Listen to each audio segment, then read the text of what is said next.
Can your brain fix itself after a stroke? Hi, I'm Elise. I hold a clinical doctorate in occupational therapy, and I'm also a certified stroke rehabilitation specialist. Today, I'm going to answer this question, and I'm also going to give you practical tips on how to maximize your chances of brain healing after a stroke. Before we jump in, please make sure to support the channel however you can. Like this video, subscribe to the channel, become a channel member by clicking the join button, or leave us a super thanks by clicking in the YouTube bar below.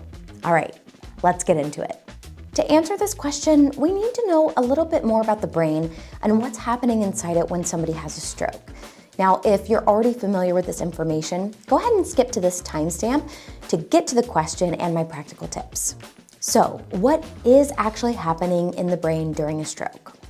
Well, the brain goes without oxygen for some period of time due to either a blood vessel being blocked, this is called an ischemic stroke, or a blood vessel rupturing, and this is called a hemorrhagic stroke. And the longer the brain goes without oxygen, the more damage is being done. And this is a problem because all of our body's tissues need oxygen to survive. You may have heard the phrase, time is brain, and this references the fact that every minute that a stroke goes untreated, 1.9 million neurons die. So what ends up happening is we have these neurons that die and then they're unable to talk with each other, to communicate. Now, in an uninjured brain or in the unaffected areas of an injured brain, neurons talk to each other via chemical messengers or electrical impulses. And I'm not going to get too in the weeds with this, but it is important to understand to have a conversation about brain healing. So let me give you a quick example. Let's say that you want to scratch an itch on your face. Well, in order for this to occur, there are a lot of things that have to happen first. So you initiate that thought, but then how does that message get to your hand and fingers to perform the action? Well, it's through neuronal communication. When we look at the anatomy of a neuron here, we see that we have the dendrites. The dendrite has these little branches that come off, and they're basically the receiving department of the neuron. They take in the message or the messenger that another neuron is sending to them. It then kind of ships that down the rest of the body of the neuron to the axon. The axon kind of looks like this little tail, and this helps to propagate that message down the rest of the neuron. Now, the neuron also has kind of these little branches on its tail, and that actually connects to the next neuron's dendrite via what's called the neuronal synapse. And this is where either those chemical messengers are being sent or the electrical impulses are being sent. And that's how these messages are sent neuron to neuron to neuron. So eventually that message gets to your arm and hand, you raise it up, and you perform the scratching action. Now, when someone has had a stroke, this means that some neurons have died and some have become damaged. So they're no longer able to communicate with each other or communicate in the same way that they did before. And this results in those kind of functional issues like one-sided weakness that we see after a stroke. Now, of course, depending on which side of the brain, which area, which lobe of the brain has been impacted, this will determine what specific issues someone is dealing with. So for example, if your occipital lobe, which is on the back of the brain, is impacted, your vision will also be impacted because that's where our visual cortices live. If you were impacted on your parietal lobe, you may have sensory issues after your stroke because that's where our primary sensory cortex is. So knowing what we know about brain and neuron anatomy and functioning, can the brain heal itself after a stroke? The answer is yes, to an extent and with some caveats. While evidence shows us that neurogenesis, or the formation of new brain cells, is possible in a few certain areas of the brain, this is not the primary way that the brain tries to heal itself after a stroke. It's actually through a process called neuroplasticity, and this is the brain's amazing ability to adapt, change, and reorganize in response to activity and stimuli. Facilitating neuroplastic changes in the brain is currently the best evidence that we have to treat post-stroke issues. And physiologically, neuroplasticity happens in a few different ways. One is through axonal sprouting. This is when neurons that are close to the damaged areas of the brain actually extend their axons to help try and take over some of those damaged areas' functions. We also have a similar thing that happens with the dendrites called dendritic branching. And this is the growth of new dendritic branches to help form new connections and remodel existing ones. There's also cortical reorganization, and this is basically the brain just trying to reconfigure its neural networks so that the unaffected areas take over the damaged areas' functions. And lastly, there is synaptic plasticity, which allows neurons to basically strengthen their connections in response to activity. This allows for the formation of memory and for learning. So this is actually a good news, bad news situation, because we have two different types of plasticity. We have positive neuroplasticity, and we also have maladaptive neuroplasticity. So after a stroke, we're working to facilitate positive neuroplasticity, the creation of these new neural pathways to help restore lost functions. And it's especially important early on because we're also getting some spontaneous recovery in that first 3 to 6 months up to a year.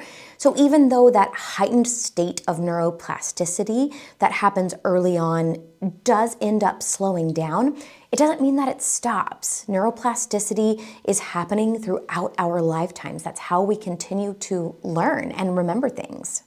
However, on the flip side, the maladaptive neuroplasticity comes into play when we stop doing things or we stop trying. Our brain will actually prune away pathways that it deems aren't important anymore, and that's because we're not doing those things. So let's talk recovery. How do you maximize your chances of brain healing after a stroke? The first thing is to avoid maladaptive neuroplasticity, and this is typically in the form of something called learned non-use, where you learn to not use your affected abilities. Often we see this with somebody having, a weaker side, less movement on one side, and so because it's easier and faster, you do things a lot of the time with your unaffected side. But we know that with neuroplasticity, if you don't use it, you will lose it. And so your brain will prune away those pathways. So keeping your affected abilities engaged in everything that you do is super, super important. Now, the second thing is consistency. And it feels like this is kind of basic, but I think it bears repeating. Consistency is key. You need to be engaging your affected abilities on a daily basis in your home rehab routine. This doesn't necessarily mean that you have to have a structured exercise routine every single day, although I do think that is an important piece of the puzzle. What that might mean is that you use your affected side or your affected abilities in your activities of daily life. Can you use your affected arm to hold a hairbrush while you brush your hair?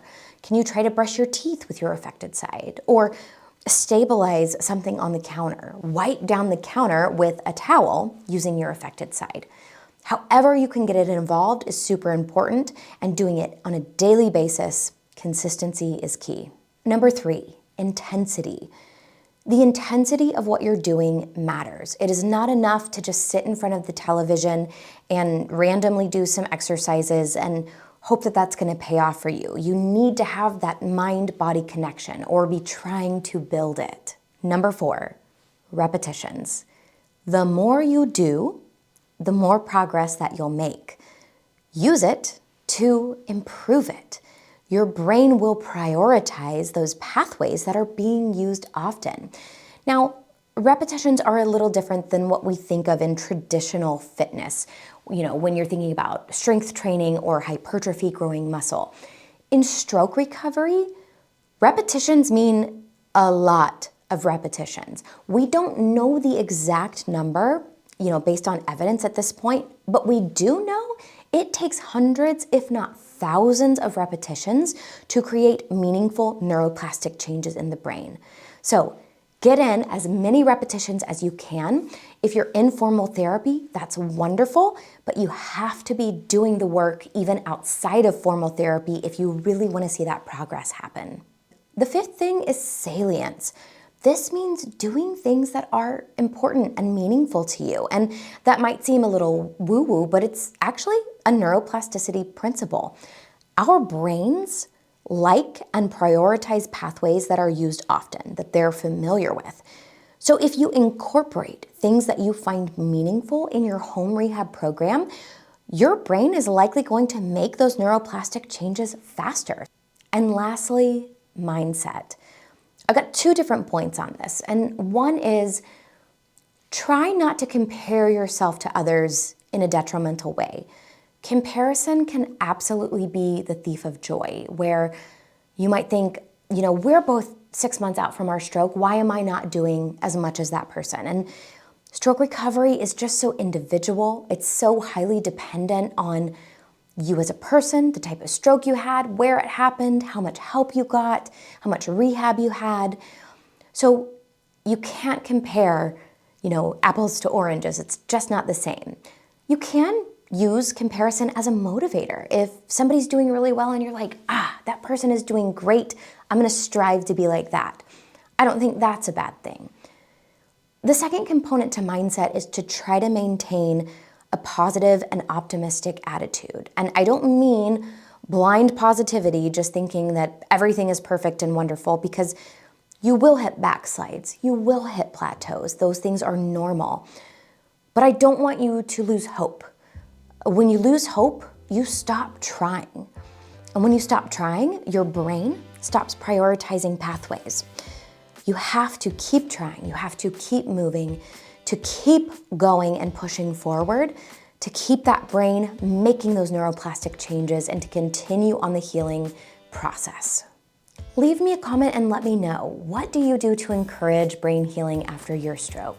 And of course, a huge thank you to all of the donors who make this nonprofit possible, with a special thank you to Heather G, Ryan D, and Modus Nova in our Empowerer tier on Patreon. Thank you all so much for watching. I'll see you next time.